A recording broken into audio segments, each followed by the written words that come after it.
ce que tu es. Les enseignements de Sri Ramana Maharshi. Par David Goneman.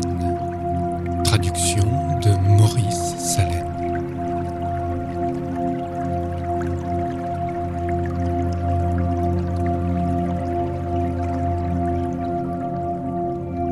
Chapitre 3. Le Jnani.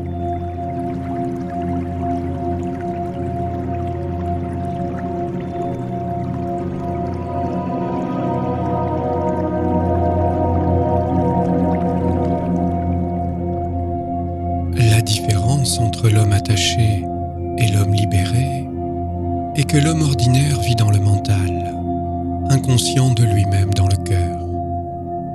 Le Jnani, le sage, vit dans le cœur. Quand il se déplace, quand il a affaire aux gens et aux choses, il sait que ce qu'il voit n'est pas hors de la réalité suprême unique, le Brahman, qu'il a réalisé dans le cœur comme étant son propre soi, la vérité suprême. L'homme ordinaire voit les choses à l'extérieur de lui-même. Il est séparé du monde, de sa propre vérité la plus profonde, de la vérité qui le soutient, lui, comme ce qu'il voit. L'homme qui a pris conscience de la vérité suprême de sa propre existence comprend que c'est la réalité suprême unique qui est là, derrière lui, derrière le monde. À vrai dire, il est conscient de l'unicité du réel, le soi dans tous les soi, dans toutes les choses, éternel, immuable au sein de ce qui est impermanent et changeant.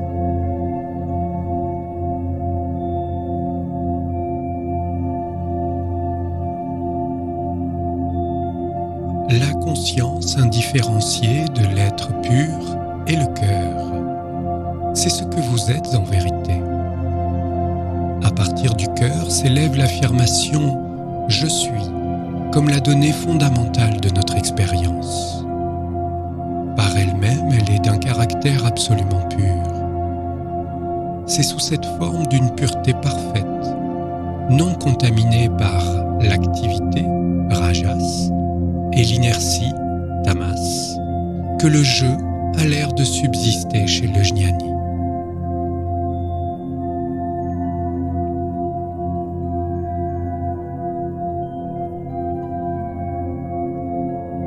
L'existence de l'ego, sous n'importe quelle forme, chez le Jnani ou chez l'Ajnani, l'ignorant, est elle-même un fait d'expérience.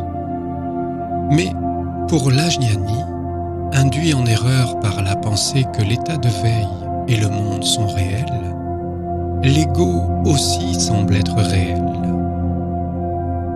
Comme il voit le Jnani, le sage, agir comme n'importe quel individu, il se croit obligé d'attribuer au Jnani une certaine individualité.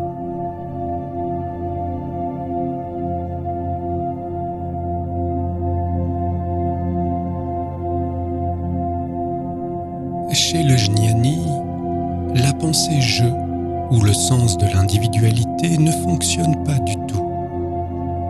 La vraie nature du Jnani est le cœur lui-même, parce qu'il ne fait qu'un avec la pure conscience indifférenciée, appelée dans les Upanishads Prajnana, la pleine conscience. Pleine conscience est en réalité Brahman, l'absolu, et Brahman n'est rien d'autre que la pleine conscience.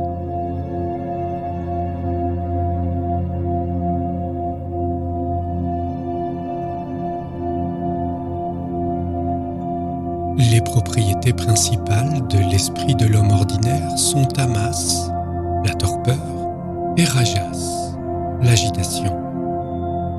Il est donc plein de désirs égoïstes et de faiblesses. Mais l'esprit du Jnani est pure harmonie, sans forme, fonctionnant à l'intérieur du subtil Vijnana Maya Kosha, le corps de la connaissance, à travers lequel il garde contact avec le monde.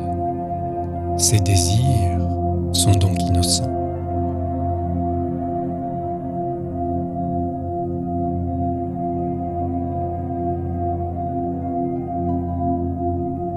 Pourquoi vous inquiéter à propos du monde et de ce qui lui arrive après la réalisation du soi? Commencez par réaliser le soi.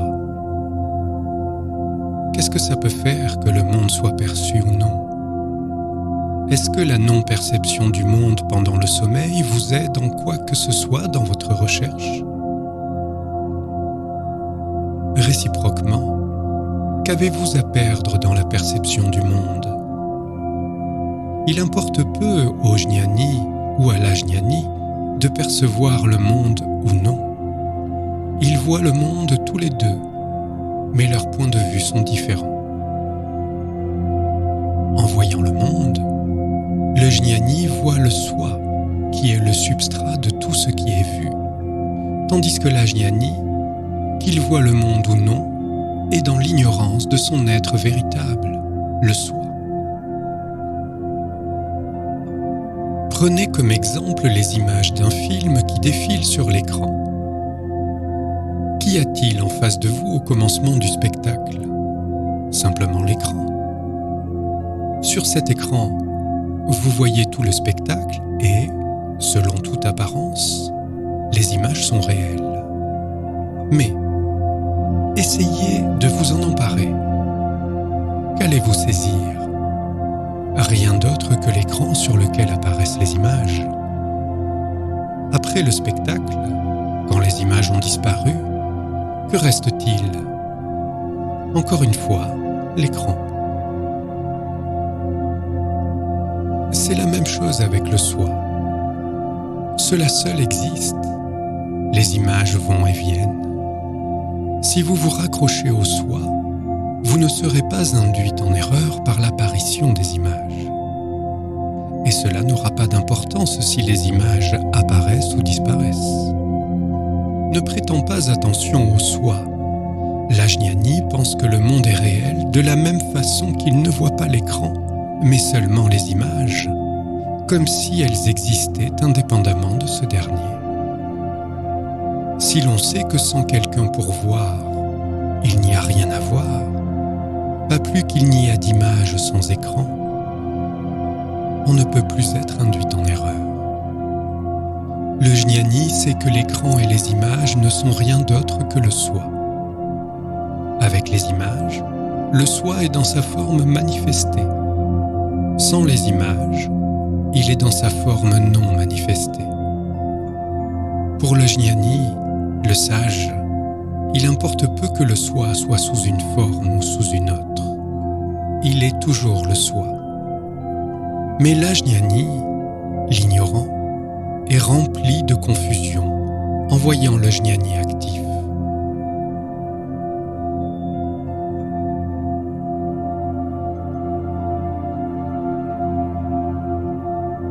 Le soi seul existe.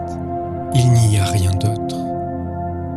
Cependant, à cause de l'ignorance, on y voit des distinctions. La différenciation peut s'effectuer selon 3 modes. 1. Par similarité. 2. Par différence. Et 3. En tant qu'élément d'un tout. Le monde n'est pas un autre soi semblable au soi. Il n'est pas différent du soi. Il n'est pas non plus une partie du soi. Le monde ne se réfléchit pas non plus sur le soi, car pour qu'il y ait réflexion, il faut qu'il y ait un objet et une image. Mais le soi n'admet pas ces distinctions.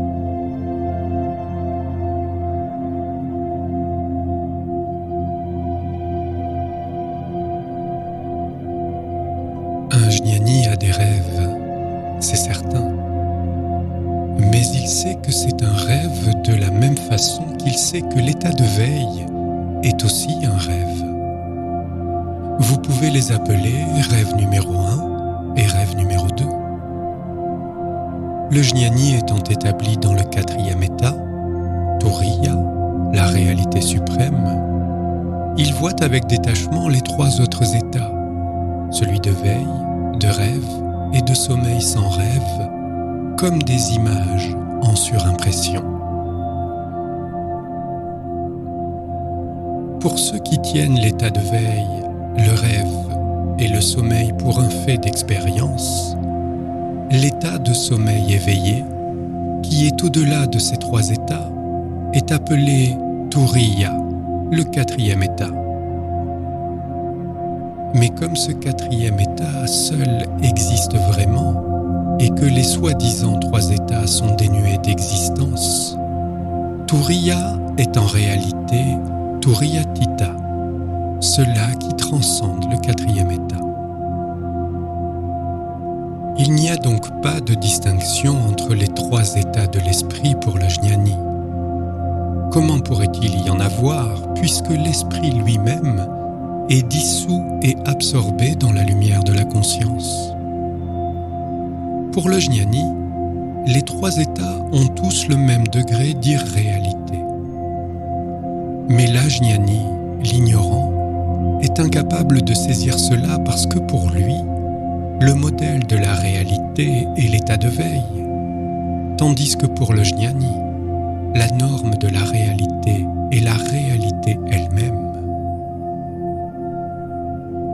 Cette réalité qui est pure conscience est par nature éternelle et existe au même degré à travers ce que vous appelez éveil, rêve et sommeil. Pour ce même jnani, qui est un avec cette réalité, l'esprit n'a pas plus d'existence que ces trois états, et il ne peut y avoir ni introversion, ni extraversion. Son état est celui d'éveil ininterrompu, parce qu'il est éveillé au soi éternel. Son état est celui de rêve ininterrompu, parce que pour lui le monde n'est rien d'autre qu'un phénomène onirique, se répétant constamment. Son état est l'état de sommeil ininterrompu, parce qu'il est à chaque instant dépourvu de la conscience d'un je identifié au corps.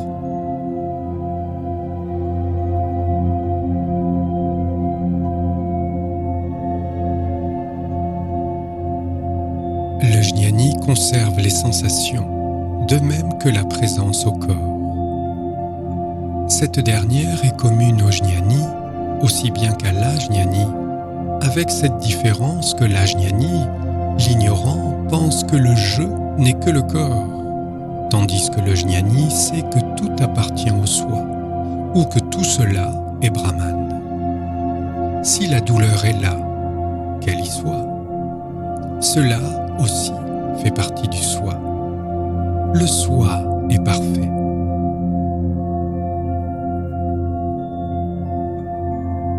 On devient un jnani après avoir transcendé l'idée que je suis le corps. L'évacuation de cette dernière notion fait qu'il n'y a plus ni action accomplie, ni auteur de l'action.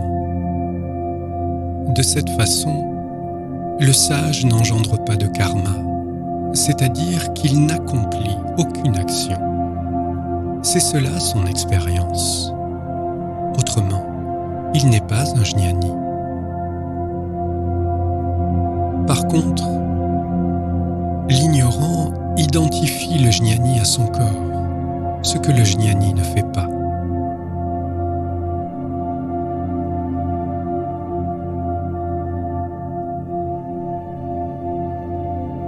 Un appareil de radio chante et parle, mais si vous l'ouvrez, vous ne trouverez personne à l'intérieur. De même, mon existence ressemble à l'espace.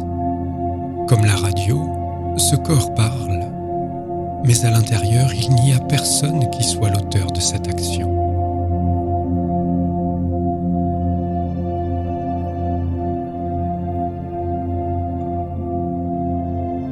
Le jnani peut exister et agir sans l'esprit, bien que le fait de vivre et d'agir implique d'ordinaire l'usage de l'esprit.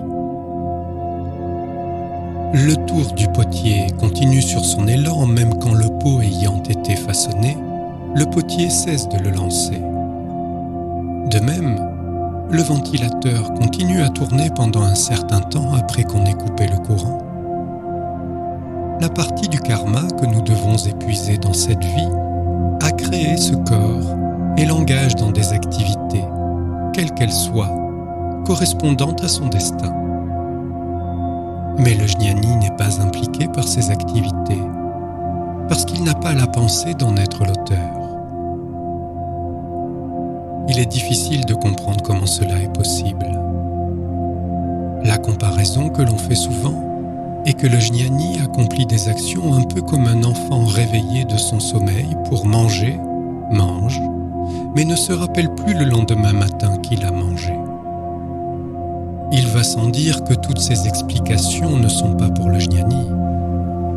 Lui sait et n'a aucun doute. Il sait qu'il n'est pas le corps et qu'il n'accomplit aucune action, même si son corps est à l'occasion engagé dans quelque activité.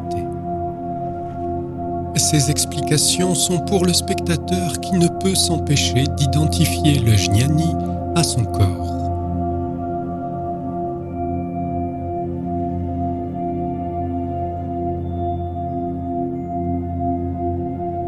Il y a plusieurs controverses d'école sur la question de savoir si un jnani continue à vivre dans son corps physique après la réalisation.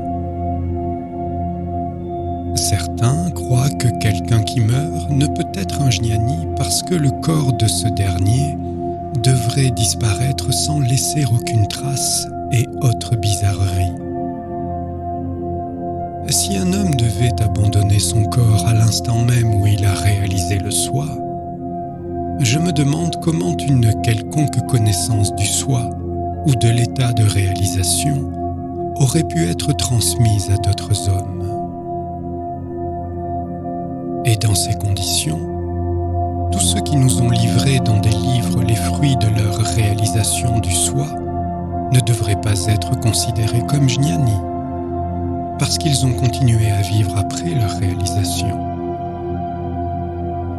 Si l'on pense qu'un homme ne peut pas être considéré comme réalisé aussi longtemps qu'il accomplit des actions dans le monde, et l'action est impossible sans l'esprit, alors non seulement les grands sages qui ont continué à agir après avoir atteint l'éveil devraient tous être considérés comme ajnani, mais également Ishvara lui-même, puisqu'il continue à s'occuper du monde. Le fait est que l'être réalisé peut parfaitement accomplir des actions, quel qu'en soit le nombre, sans s'identifier en aucune façon avec elles, ni imaginer qu'il en est l'auteur. Une force agit à travers son corps et utilise ce dernier pour effectuer le travail.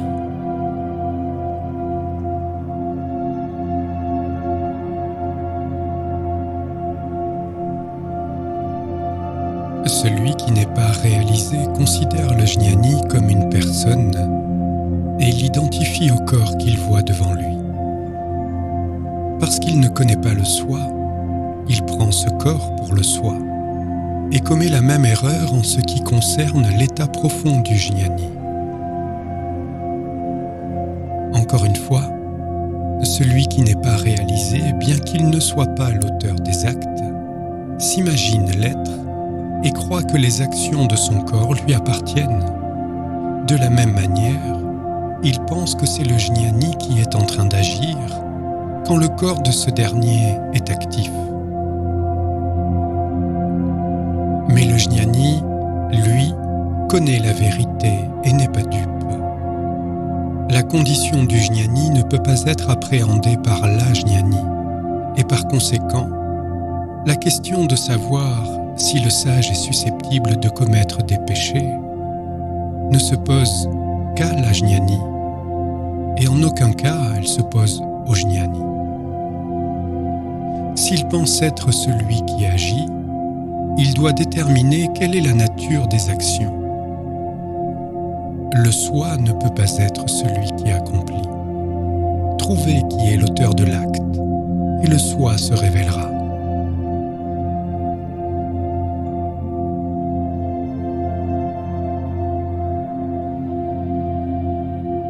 Le sage ne voit personne qui soit ignorant. dans son champ de vision, tous sont des sages. Dans l'état d'ignorance, nous projetons notre propre ignorance sur le jnani et commettons l'erreur de le prendre pour l'auteur de l'action. Dans l'état de réalisation, le sage ne voit rien qui soit séparé du soi. Le soi est toute lumière et pure connaissance. Il n'y a pas d'ignorance à ses yeux. Un exemple va vous faire comprendre de quelle sorte d'illusion ou de surimposition il s'agit. Deux amis s'étaient endormis côte à côte. L'un d'eux eut un rêve dans lequel ils étaient partis ensemble pour un long voyage et avaient vécu d'étranges aventures. Au réveil, il en fit le résumé à son ami et lui demanda s'il ne s'était pas trompé dans son récit. Ce dernier se moqua de lui. C'était son rêve, et en tant que tel, cela ne pouvait avoir aucun effet sur un tiers. Il en est de même avec l'ajnani, qui projette ses idées trompeuses sur les autres.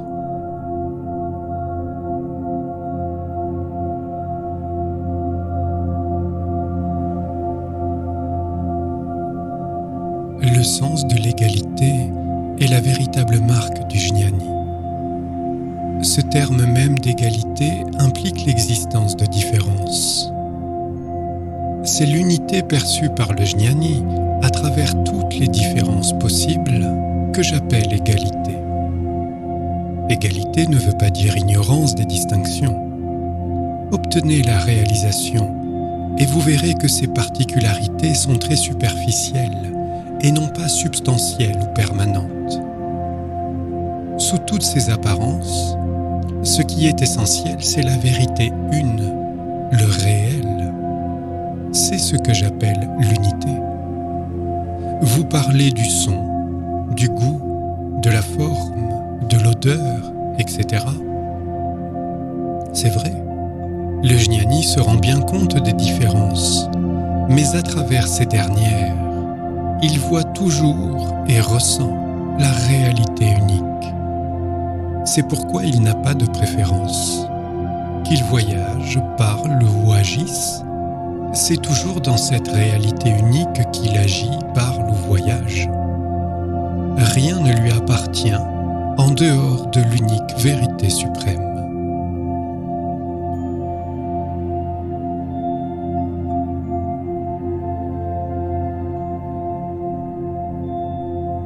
L'être réalisé a un comportement fait d'équanimité à l'égard de toute chose.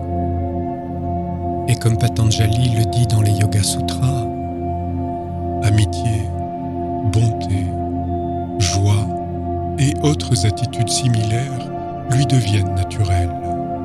Penchant pour le bien, bonté pour les faibles, joie dans l'accomplissement des bonnes actions, pardon pour les méchants, tout cela fait partie des caractéristiques du jnani.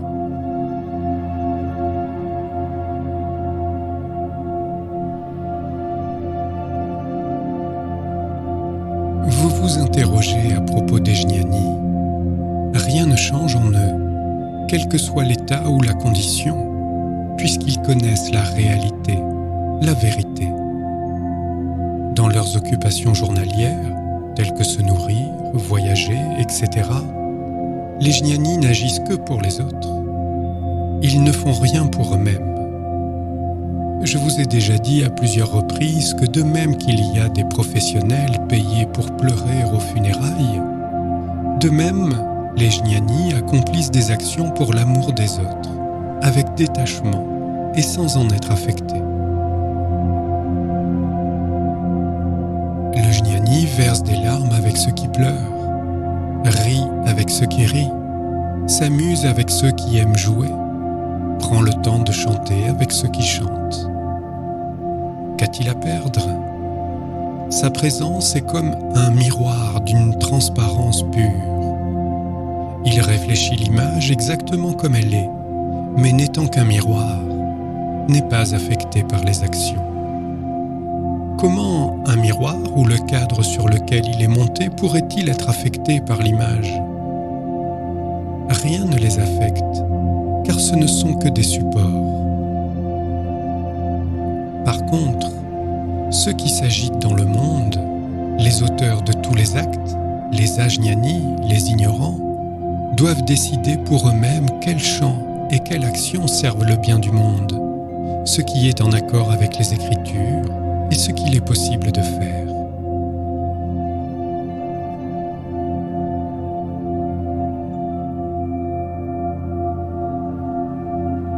On dit qu'il y a des sadhya mukta, libérés alors qu'ils sont encore dans leur corps, et des videha mukta, libérés au moment de la mort. Mais il n'y a pas de libération. Où sont donc les mukta? Lorsque les écritures hindoues parlent de mukti, la libération, cela est synonyme de soi.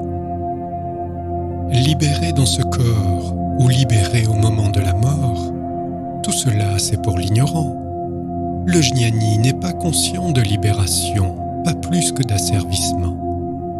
Esclavage, libération et les différentes sortes de mukti, tout cela est dit à l'intention de l'ajñāni pour secouer son ignorance. Il n'y a que mukti, éveil et rien d'autre. C'est la distinction entre il et je qui crée l'obstacle sur la voie de la connaissance.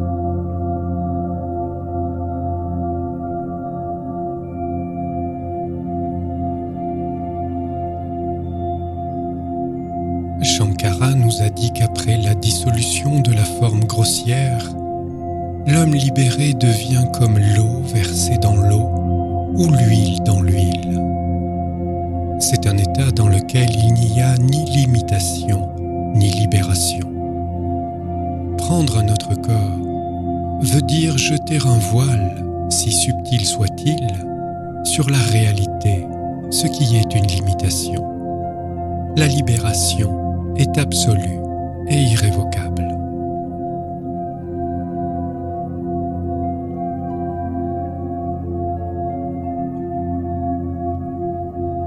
Vous dites que le jñāni voit d'une façon concrète le chemin qu'il emprunte, qu'il rencontre des obstacles, comme une chaise ou une table, qu'il les évite, etc.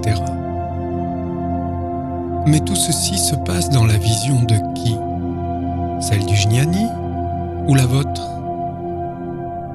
Le jñāni ne voit que le soi et la totalité dans le soi.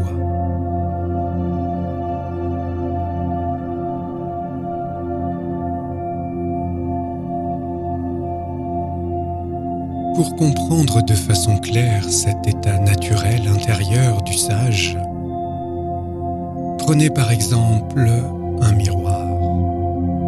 Vous voyez le miroir et l'image dans le miroir. Vous savez que le miroir est la réalité et que l'image n'est qu'un reflet. Est-il nécessaire pour voir le miroir de cesser de voir l'image qui s'y reflète?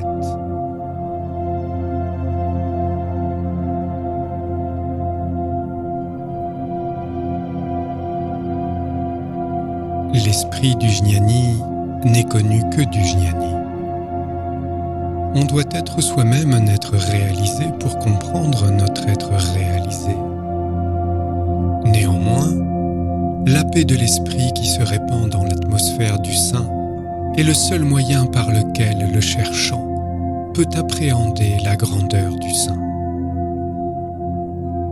Ce qu'il dit, ce qu'il fait, ou son apparence, ne sont pas des signes de la grandeur du sage, car tout cela échappe à la compréhension de l'homme ordinaire.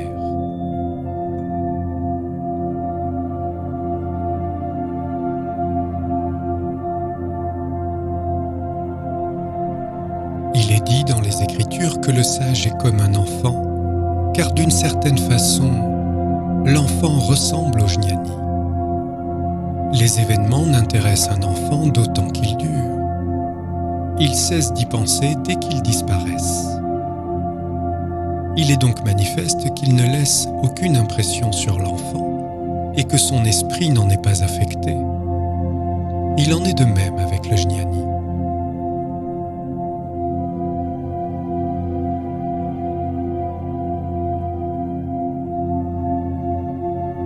Sachez qu'il n'y a personne en dehors du soi. Donc, ni être réalisé, ni être non réalisé. En venant ici, nombreux sont ceux qui ne posent pas les questions qui les concernent vraiment.